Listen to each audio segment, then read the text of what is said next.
방송에서 제공하는 투자 정보는 투자 판단에 대한 조언입니다.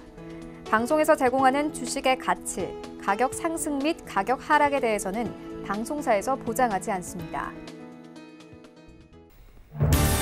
시청자 여러분 안녕하십니까. 오늘장 내일장 1부 출발하도록 하겠습니다. 서정덕입니다. 미중 간의 무역 협상 정말 길게 가고 있습니다. 당장 이번 주 오사카에서 G2 간의 정상이 만나게 되는데 이 만남으로 인해서 미중 간의 무역 협상이 100% 해결되리라고는 누구도 상상하지 않습니다. 하지만 어느 정도의 타협점이 나올 것인가, 실타래가 조금은 풀릴 것인가, 이 부분에 시장은 좀 기대를 걸고 있고요. 만약에 성과가 없거나 그대로 관세가 부과가 된다면 시장은 다시금 요동칠 수 있다라는 측면에서 관망 심리는 짙어지고 있습니다.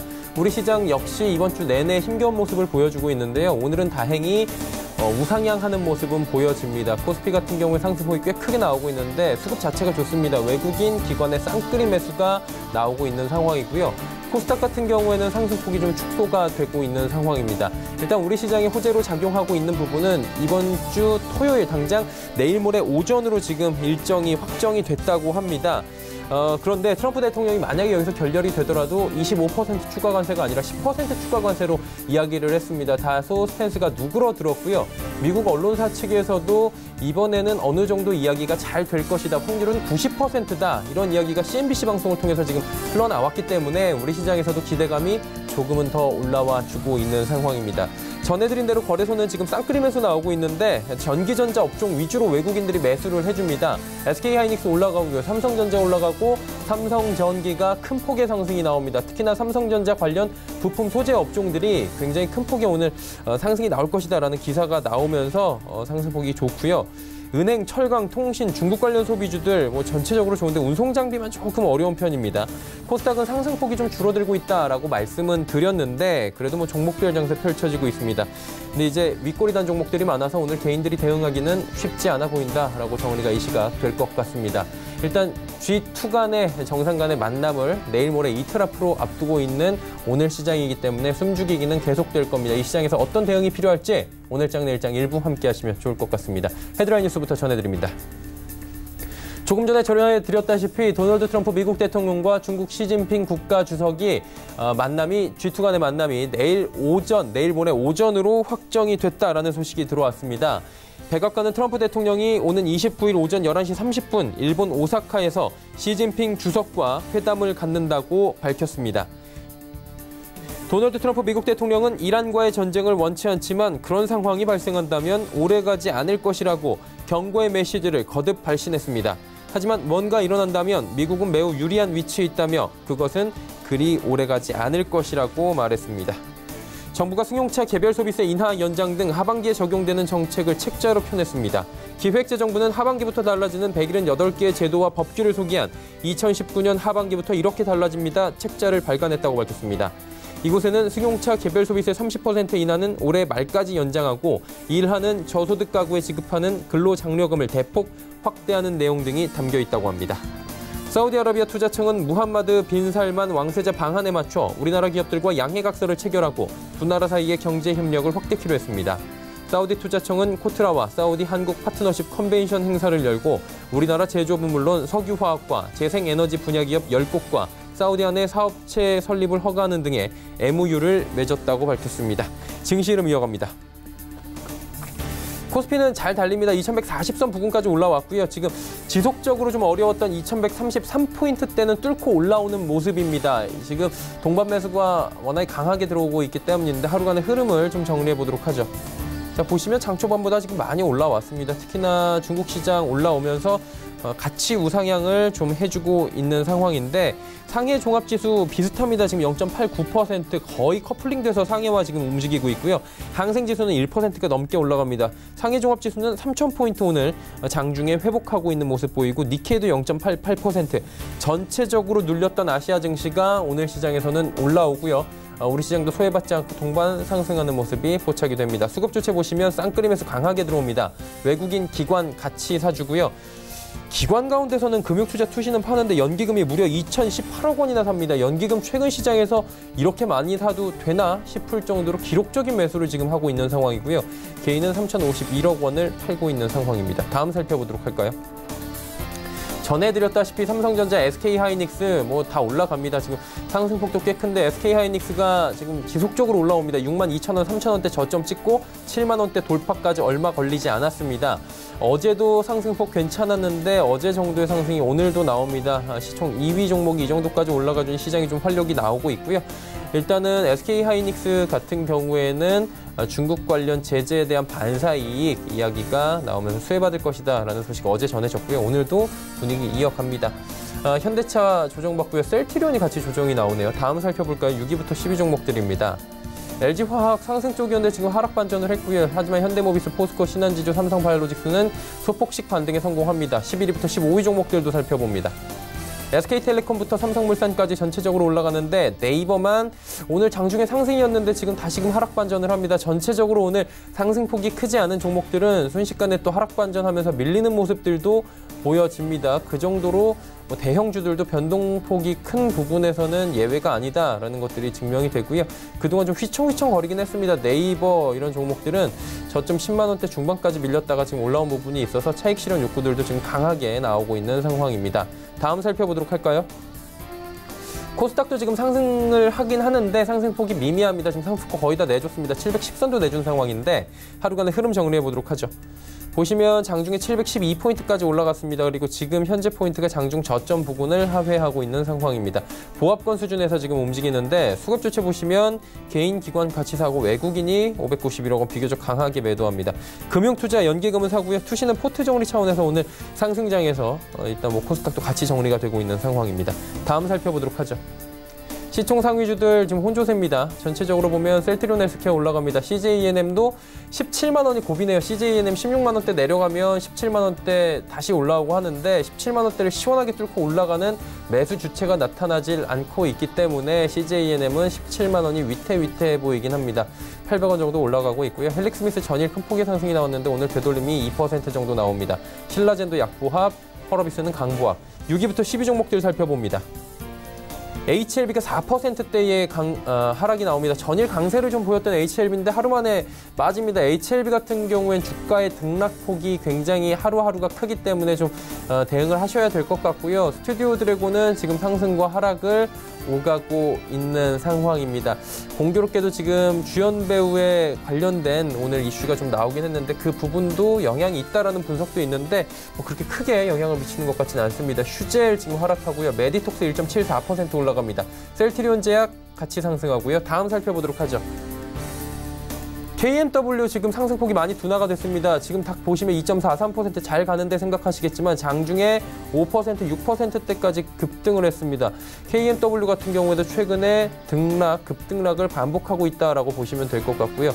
5G 관련 종목들은 어제까지는 하락하다가 오늘은 또 상승하는 모습 보여집니다.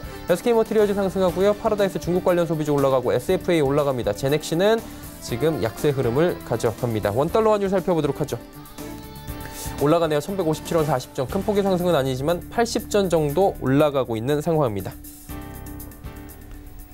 금일 본 방송에서 제공해드리는 정보는 투자 판단에 대한 조언일 뿐입니다. 해당 주식의 가치와 수익률을 보장해드리지 않는다는 점 참고해 주시길 바랍니다. 이슈 바로 정리해 보도록 하겠습니다. 유한타증권 메가센터 분당점에 백인범 대리 연결돼 있습니다. 안녕하십니까, 대리님? 네, 안녕하십니까? 그래도 시장이 좀 올라주고 있어서 기분은 좋은데 어떤 이슈에 오르고 있는지 먼저 짚어주실까요? 네, 일단 아무래도 미중 정부가 일단 정상회담 앞두고 무역 분쟁 관련해서 일단 긍정적인 보도 등이 좀 나오면서 이러한 점 등이 좀 시장 상승을 좀 주도하고 있다 보시면 될 것 같고요. 아무래도 반도체 업종을 비롯해서 애플 관련주들이 좀 상승을 주도하고 있는 모습이다라고 보시면 될 것 같습니다.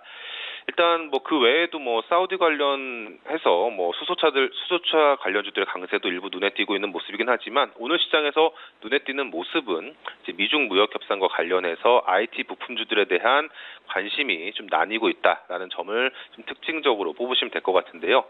일단 미중 무역 협상과 관련해서 일단 두 가지 유형으로 나누어 좀 생각해 볼 만한 이슈다라고 보시면 될 것 같습니다.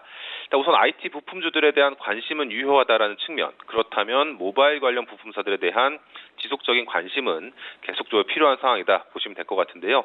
일단 앞서도 두 가지 이슈로 좀 나눠보자라고 말씀드렸는데 일단 이런 점은 모바일 관련 부품사들 크게는 삼성과 애플 두 가지로 나눠볼 수가 있겠습니다. 최근 주가 추이도 그렇고 뭐 실적 측면에서도 삼성 관련 부품사들은 호실적이 좀 전망된다는 측면 등과 더불어서 그간 긍정적인 관점이 많이 유입되었던 상황이었습니다. 반면에 애플 관련 부품사들의 경우에는 최근까지 미중 무역 분쟁 갈등에 따른 이런 애플의 출하량 우려감 등이 최근까지도 주가에 반영되면서 주가 추이가 그리 좋지 못한 모습이었었는데요. 일단 오늘뿐 아니라 지난주 같은 경우에도 애플 관련 부품사들의 경우에는 올해 하반기 기점으로 반등이 기대된다라는 점에서 저가 매수에 일부 나서볼 만한 시기다라고 하는 의견도 좀 주목받던 상황이었습니다. 일단 오늘 시장에서 주목받을 점은 일단 미중 무역 분쟁 갈등이 완화 혹은 갈등이 심화되는 두 가지 케이스를 두고 관련주들 주가 흐름이 차별화될 것으로 예상이 되었었는데요. 일단 오늘 시장 모습이 이를 일부 나타내고 있다 보시면 될 것 같습니다. 일단 오늘 갈등 완화 시나리오로 본다면 단연 오늘 애플 관련 부품사들에 대한 관심이 유입되고 있는 점, 일례로 LG 이노텍, 삼성전기, BH 등에 대한 반등이 나오고 있는 모습이 이러한 갈등 완화 시나리오 시 IT 부품주들 특히 애플 관련주들에 대한 반등 요인으로 강하게 작용할 수 있다라는 점 좀 포인트로 삼아보시면 좋을 것 같고요. 반면에 좀 협상 결과가 좋지 못한 모습으로 흘러간다라고 했을 때는 다시금 삼성 관련 부품사들, 파트론, 와이솔, 인탑스 등의 이런 주가 강세가 다시 한번 강해질 여지도 있다라는 점으로 대응하시면서 향후 이번 주뿐 아니라 다음 주, 다음 달 이제 미중 무역 협상에 따른 관련주들의 흐름을 이런 식으로 시나리오 정리해 보시면 좋겠다 말씀드리겠습니다. 자, 지금 이슈들 하나하나 짚어주셨습니다. 이 외에도 저희가 짚어볼 만한 굵직한 이슈도 있습니까? 네, 일단 어제 아마도 많이 이런 이슈와 관련해서 많이 들어보셨겠지만 다시 한번 강조하는 차원에서 말씀드리고 싶은 요지는 지난 거래일이었죠. 에비브와 엘러간 인수 관련 건입니다. 그렇게 일단 보톡스 톡신 업체들에 있어서는 하반기 계속 관심을 기울일 만한 이슈다라는 점에서 좀 말씀을 드리고 싶은데요. 일단 그 글로벌 1위 보툴리눔 톡신 업체 엘러간, 이 글로벌 제약사인 에비브가 약 70조 원에 인수한다는 소식, 그리고 거기에 포인트는 주가 수준의 45%의 프리미엄을 얹어서 엘러간을 인수한다라는 점입니다. 그렇다는 말은 곧 톡신과 필러 시장의 성장성이 건재함을 입증하는 사례다라고 생각을 하고 있는데요. 그렇다면 톡신과 필러 시장의 성장성이 입증된 상황이라면 국내 업체들 주가에도 나쁠 건 없다라고 생각하시면 좋을 것 같습니다. 엘러간 직접적으로 메디톡스 톡신의 이런 글로벌 임상과 판매를 담당하고 있다는 점에서 향후 메디톡스가 미국에서 톡신을 출시할 경우에 이런 직접적인 수혜 기대감 가져볼 수 있다는 점에서 톡신 업체 가운데에선 메디톡스를 선순위권으로 생각해 보시면 좋을 것 같고요. 그리고 스토리 관점에서는 휴젤, PEF가 대주주인 만큼 언제든지 매물로 좀 나올 수 있다는 점에서 일단 이번 엘러간 인수권처럼 향후 높은 프리미엄을 받고 매각할 수도 있다라는 매각 기대감을 좀 포인트로 보시면 될 것 같습니다. 그리고 대웅제약 역시도 이번 5월부터 미국에서 톡신 출시한 만큼 이러한 미국 관련 시장 호조세에 따른 수혜 일부 기대해 볼 수 있다는 점에서 관련 업체들에 대한 꾸준한 관심 필요하다라고 생각하고 있습니다. 자, 종합적으로 이제 전략 한번 여쭤보도록 하겠습니다. 지금 전략은 무의미하다 이런 얘기도 있지만 그래도 방향성은 가져가야 될 것 같아요. 네, 일단 오늘 시장 내에서 좀 주가 매수하기 좀 부담이 덜한 모습이 MLCC 업종이다라고 보시면 될 것 같은데요. 삼성전기 그간 이번 주만 하더라도 일부 주가가 계속 이제 하방을 다지고 있긴 했었지만 결론적으로는 주가 추이가 그렇게 보합권이라든가 이제 어느 정도의 하방 경직성을 다진 이후에 오늘 4%대 반등이 나온다라는 점에서 이제 그간 한 두 달여간 이어진 하방 경직성을 어느 정도 다지고 추가적인 상승을 노릴 만한 그런 단계다라는 점에서 MLCC 관련 업체들에 대한 관심 가져보시면 좋을 것 같은데요. 일단 MLCC 업종은 사실상 지난 1년간 주가 조정을 겪었습니다. 일단 잘 아시다시피 MLCC 수요 급감이라든가 이에 따른 실적 하향 여파가 계속 우려감을 줬었는데요. 일단 결론은 이러한 우려감은 주가에 이미 선 반영된 상황에서 일단 빠르면 3분기 이후 이제 하반기부터는 실적이 그래도 턴어라운드할 가능성이 있다. 그 포인트 중에 하나는 내년도부터 5G 서비스 확대에 따른 5G 스마트폰 교체 수요 등이 이런 MLCC 모바일 수요를 좀 이끌 것이다라는 점에서 MLCC 산업의 턴어라운드가 이르면 하반기 이후부터는 가능하다라는 점. 그리고 앞서도 이런 실적 우려감에 따른 주가 조정이 이미 겪었었기 때문에 향후에는 이러한 기대감과 턴어라운드 기대감에 어느 정도 주가 반등을 계속적으로 노릴 만한 여지가 있다라는 점을 포인트로 삼아보시면 좋겠습니다. 일단 관련주 심플하게 삼성전기, 사마콘에서 두 종목 있습니다. 이런 종목 트레이딩 접근 유효 관점에서 삼성전기를 위주로 한 저점 매수 그리고 트레이딩 전략 고민해보시면 좋겠다 말씀드리겠습니다. 네, 전략들까지 하나하나 짚어주셨습니다. 오늘 말씀 잘 들었습니다. 네, 감사합니다. 유한타증권 메가센터 분당점의 백인범 대리와 함께했고요. 이슈 칼럼 바로 이어집니다.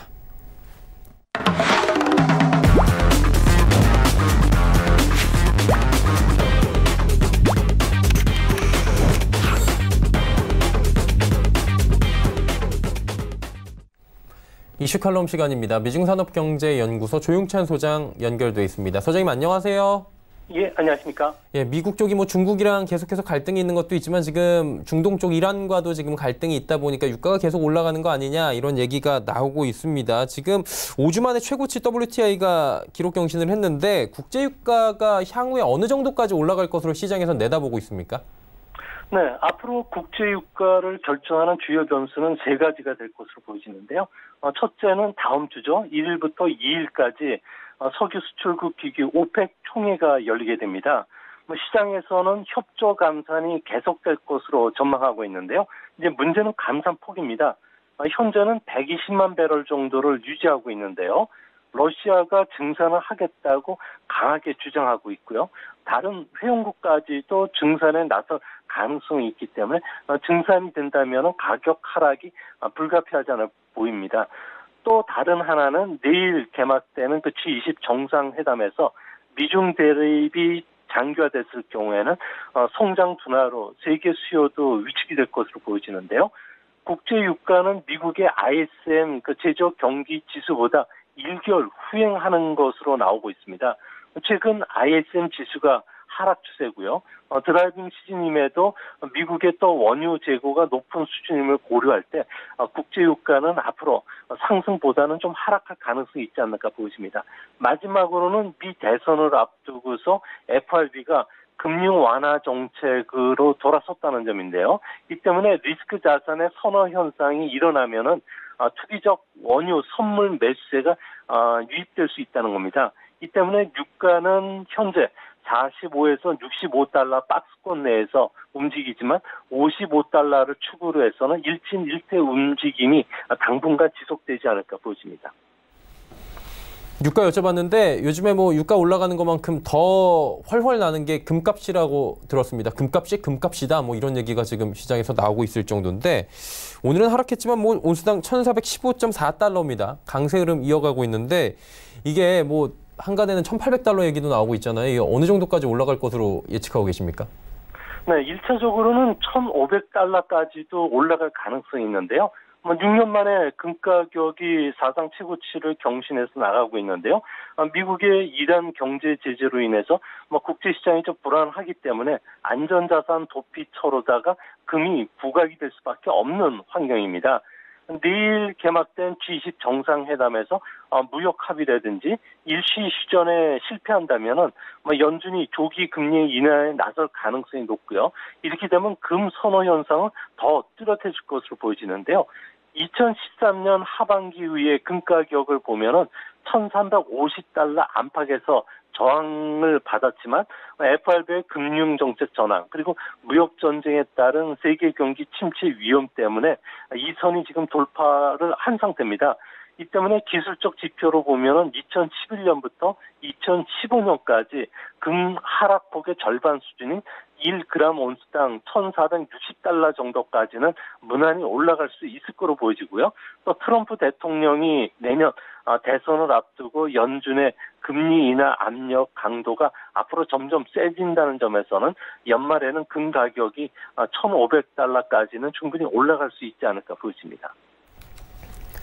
최근에 이렇게 금값이 오르다 보니까 관련 상품들이 각광을 받고 있는데 많은 분들이 궁금해하시는 게 금값은 오르고 있는데 이거 어떻게 투자하느냐. 우리가 직접 현물을 사면 굉장히 수수료도 강하고 이게 매수할 때 차익이 굉장히 크잖아요. 그러다 보니까 금 관련된 상품이 궁금한데 어떤 것들이 있나요?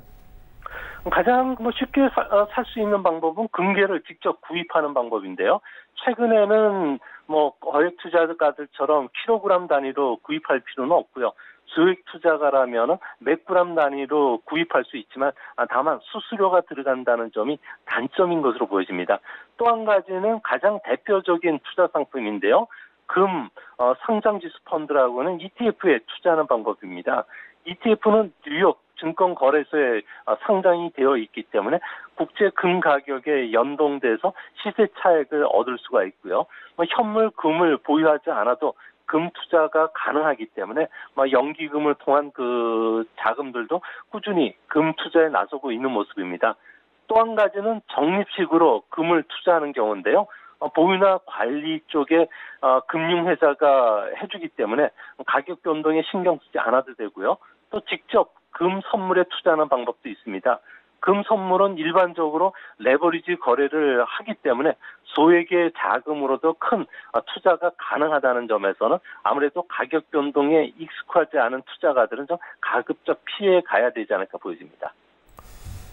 조금 전에 그 화면을 보면서 스태프들이 와 갖고 싶다라는 얘기를 하는데 시청자분들도 이거 금 보면은 와라는 얘기가 나올 거예요. 그러다 보니까 한번 투자해볼까라는 생각도 당연히 들 수밖에 없을 것 같은데 금 투자할 때 주의해야 될 점이 있을 거 아니에요? 어떤 점들을 좀 저희가 주의할까요?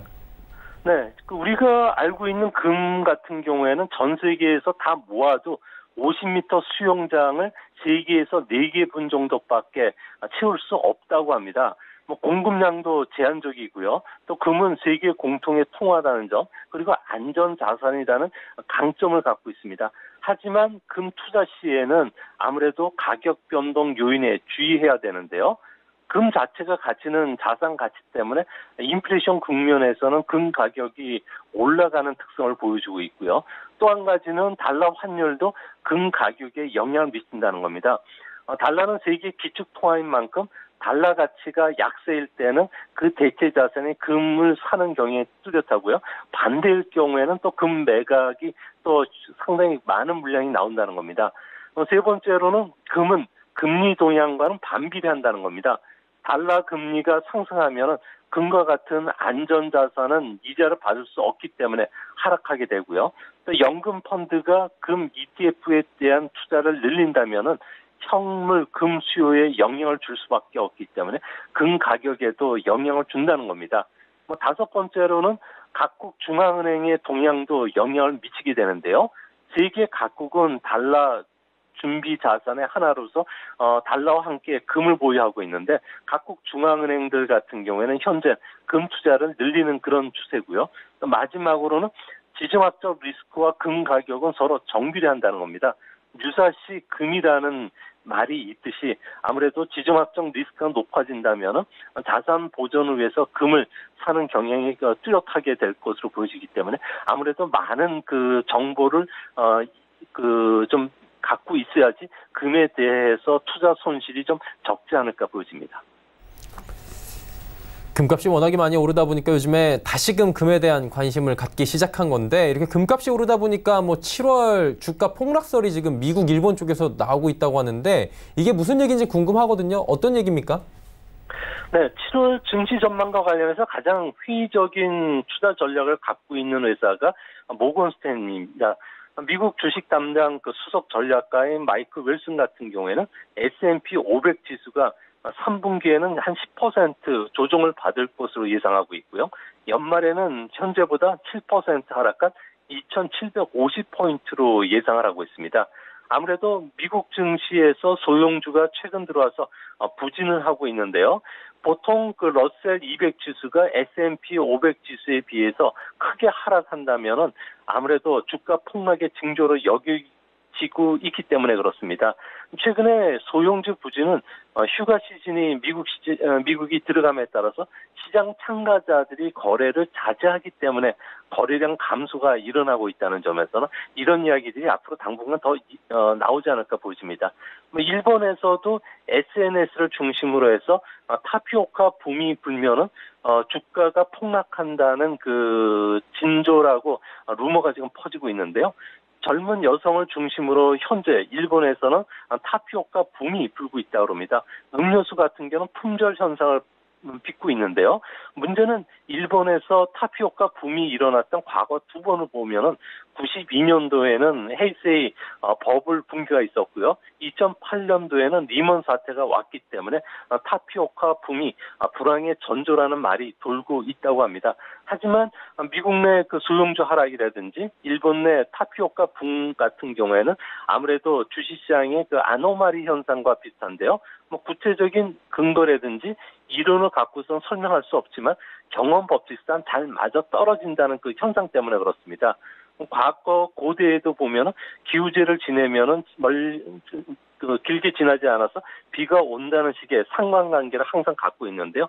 이 때문에 이런 그 아노마리 현상을 너무 주가에 적용하는 것도 좀 무리한 해석이 아닌가 생각이 됩니다. 너무 좀 과도한 해석일 수 있다라고 또 선을 약간은 그어주시는 모습인데 그렇게 폭락하면 안 되겠죠. 이제 G20 정상회담으로 이야기를 옮겨보도록 하겠습니다. G20 정상회담 뭐 당장 열리게 됐는데 오사카에서 원론적인 얘기부터 여쭤볼게요. G20 회담이 언제 생겼고 왜 회담에 주목하는지부터 알아봐야 될 것 같습니다. 언제 생기고 왜 주목하는 거예요? 네, G20의 G는 그룹의 약자인데요. 모임을 뜻합니다. 주요 20개국의 모임으로 해석이 되는데요. 1999년도에 그 재무장관 중앙은행 총재 회의에서 만들어진 이후에 2008년 리먼 쇼크 때부터 정상급 그 회의로 격상이 됐습니다. 올해는 14번째 회의인데요. 의장국은 19개국이 순번제로 돌아가면서 맡는다고 합니다. 내년에는 사우디 차례가 되고요. 이번 정상회담 구성원들은 아무래도 G7 국가 그리고 신흥국을 대표하는 12개국 그리고 EU를 비롯해서 초대 국가 4개국, 지역 대표 국가 4개국 그리고 지역의 국제 그 기관들까지 합쳐서 모두 37개 국가 정상과 국제기구 수장들이 참석을 하는데요. G20 정상회담이라는 것은 세계 경제 문제 외에도 무역이나 투자, 개발, 기후, 에너지, 고용, 테러와 같은 국제 현안에 대해서 정보를 교환하고 그리고 세계의 성장과 안전을 위해서 지속적으로 협력하는 게 목적이라고 합니다. 그렇다면 이번에도 G20이 또 열리게 되는데 의제 궁금하고요. 사실은 이번 G20은 G2 정상의 만남으로 너무 지금 이목이 쏠리고 있는 것들도 있는데 그 외에도 저희가 좀 주목할 만한 이슈들이 있다면 좀 짚어주시겠습니까? 네, 아무래도 이번 회의의 가장 큰 이슈는 미국 제일주의, 보호주의 기치를 내건 그 트럼프와 다자주의, 자유무역 체제의 기술을 자처한 시진핑 간의 합의점을 찾아내는 게 가장 중요한 그 이슈인 거로 보여집니다. 이 때문에 의장국인 일본 같은 경우에는 반보호주의 공동선언문을 들어가야 된다고 주장을 하고 있는데요. 하지만 미국 같은 경우에는 미중 무역 협상 같은 경우에는 양자 문제이기 때문에 G20 회의의 의제가 아니라는 입장을 고수하고 있다고 합니다. 이 때문에 반보호주의 대신 자유무역 촉진과 같은 다소 완화적인 표현이 정상 선언문에 포함될 가능성이 있고요. 우리나라와 관련돼 있던 부분은 일본이 WTO 상소기구가 한국의 후쿠시마 수산물 수출입 금지 조치를 인정한 것과 관련해서 WTO 개혁을 주요 의제로 올릴 것이라고 합니다. 이 역시도 미국이 반대하고 있고요. 참가국들이 일본 주장에 미온적으로 나오고 있기 때문에 합의안 도출은 좀 불가능할 것으로 보여집니다. 대신 경제적 측면에서는 경상수지 불균형 문제, 그리고 질 높은 인프라 투자, 그리고 기술 혁신, 국경을 넘는 데이터 유통과 관련된 국제 규칙을 만드는데 아무래도 진척이라든지 합의 사항을 이끌어낼 것으로 보여지는데요. 이 중에서도 디지털 무역과 관련된 국제 규칙 그리고 또 해양 플라스틱 쓰레기와 같은 환경 문제와 관련해서는 우리한테도 영향을 미칠 가능성이 큰데요.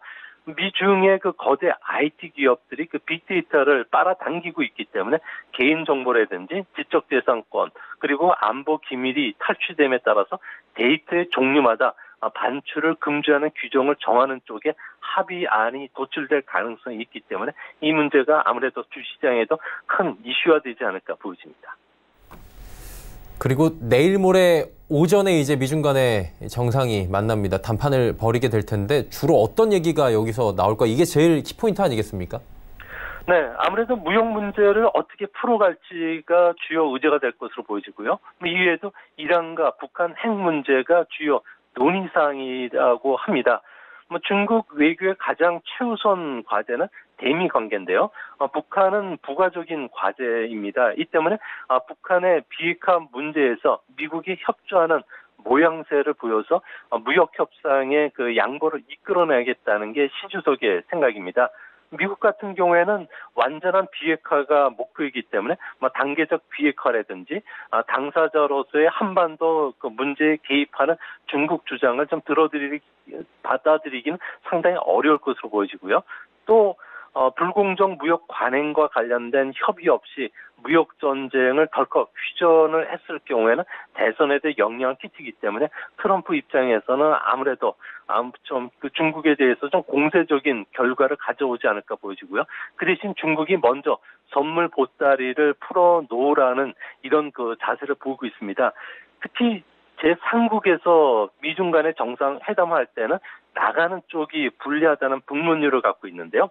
이번에는 외교 관례상 시진핑이 묵고 있는 호텔이죠. 웨스턴 오사카 호텔에서 정상회의가 열릴 예정이지만 트럼프 자신이 묵고 있는 오사카 제국 호텔로 정해졌기 때문에 어드밴티지를 갖고 있는 미국이 좀 더 거래적인 공세를 통해서 많은 것을 얻지 않을까 보여집니다.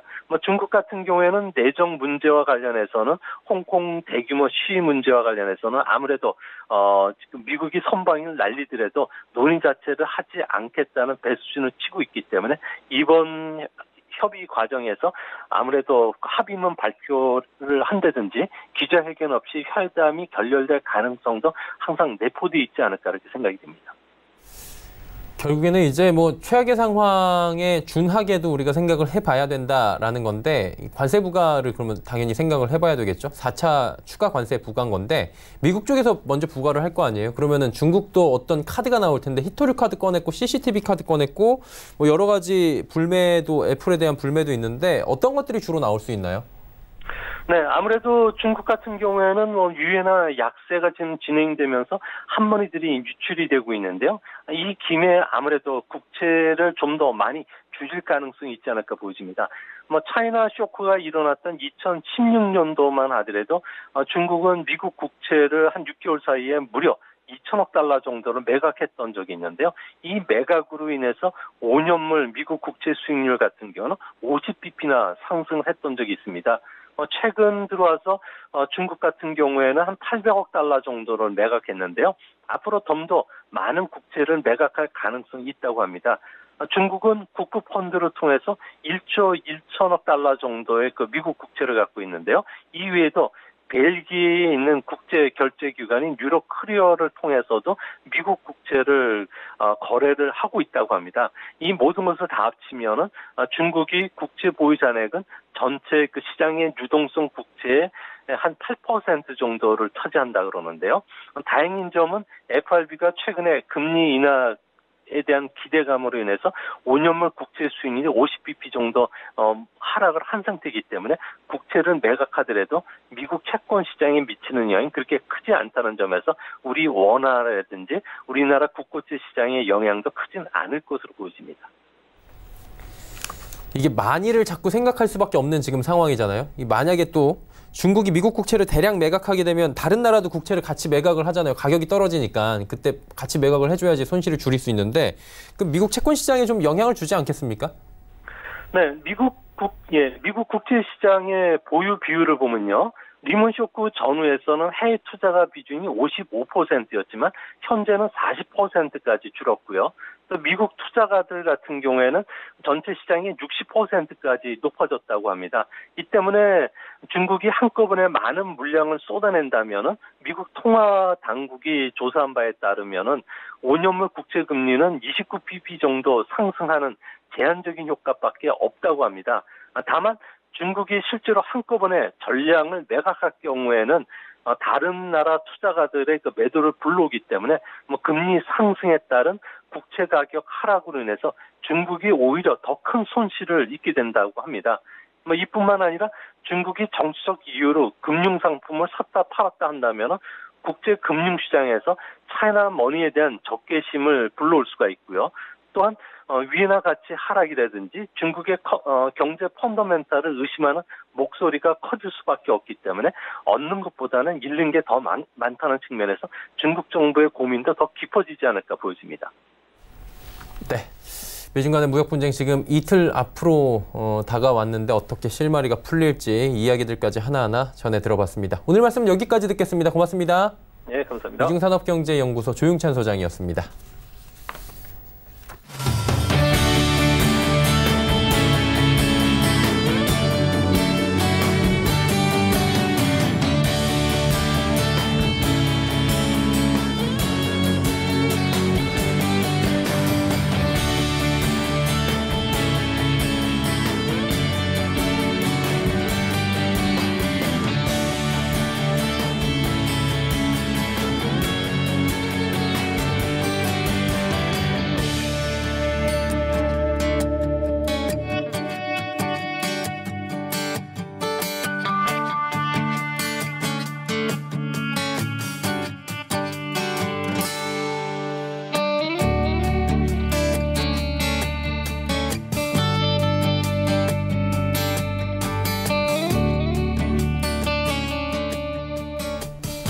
오늘 장 내일장 1부 함께 하셨습니다. 잠시 뒤 2부에서는 두 분의 전문가와 함께하는 시간 레벨업 트레이딩 타임 시간이 준비가 되어 있습니다. 다양한 종목들 추천해드리고요. 여러분의 종목 상담까지 이어갈 테니까요. 2부도 함께해 주시길 바랍니다. 고맙습니다.